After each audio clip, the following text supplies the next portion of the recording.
Кызымдын иши боюнча келдим эле. Менин кызымдын толук аты жөнү Төрөбек кызы Айназик 14 февралда 2000-жылы төрөлгөн. Анын экономикалык жана бухгалтердик атайын орто билими бар. 2021-жылдын 15-июлунда Дос Кредо банктын Базар Коргон шаарындагы филиалына СК 04-037-28 деп аталат, стажер болуп кирген. Стажерлуктун мөөнөтү 3 ай экен. 3 айдан кийин иши боюнча тест тапшырып, тестти ийгиликтүү тапшырса, официальный оформленияга ишке кирмек. 3 ай иштеди кызым. Бирок башка банктар ошо стажировка мезгилинде 5000-6000ден айына акча төлөп беришет. Ал эми Дос Кредо банк акча төлөп берген жок. Кызымы бүт нерсе менен өзүм камсыз кылдым. 3 айдан кийин кызым Дос Кредо банктын областтык директору Адилет Асаркуловго кайрылып, мен иштегениме 3 ай болду, мен тест тапшырайын деп кайрылды. Адилет Асаркулов ремонт болуп атат зданияда. Здания бүткөндөн кийин ремонт бүткөндөн кийин өзүм чакырам, каякка тест тапшырасың деп токтотуп койду. Ошо менен дагы 1 ай өтүп кетти. 4 ай өттү. 4 айдан кийин дагы кызым кайрылганда биз өзүбүз чакырабыз деп дагы токтотуп койду. 5-ай бүтөйүн дегенде өткөн жумада кызым келип тест тапшырды. Өзү 3 попытка болот экен. 3-чү попыткада мындай результат менен тапшырды. ОПРге 86%, ал эми кассага 90% менен тапшырып, кызым ийгиликтүү тестти тапшырып өттү.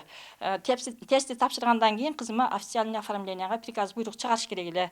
Ушул бүгүн понедельник чыгарат деп сүйлөшүптүр ошо жетекчилер. Жаркын деп ошо кызым менен кызымын мурдагы жетекчисинин голосою дагы бар, аны дагы угузат. Сен өттүң, сага понедельник буйрук чыгат, немеге ишке киресиң айлыкка деп.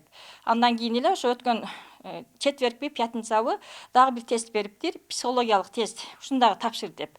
Анан аны тапшыргандан кийин сен мындан өтпөй калдың деп кызым эч кандай негизи жок 5 ай бекер иштетип, иштен четтетип коюшту.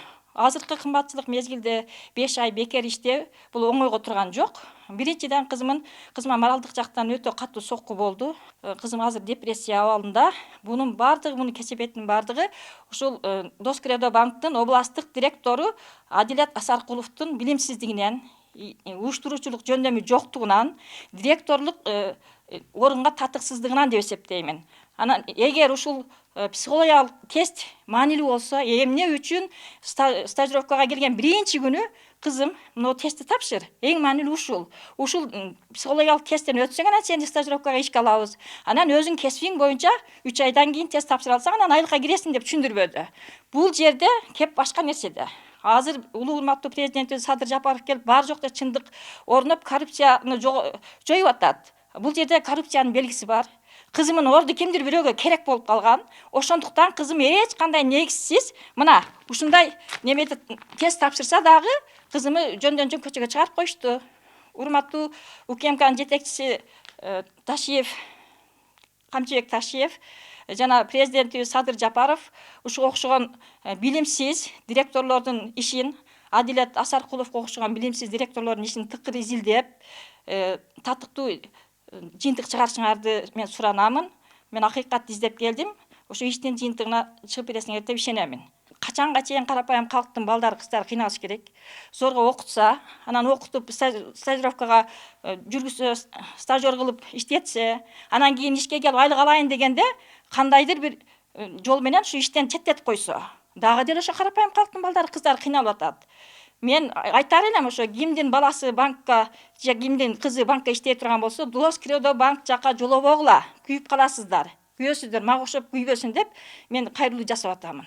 Ошондой эле Асаркулов Адилеттин ишин тыкыр изилдеп, бир жыйынтык чыгаргыла, силерден суранам.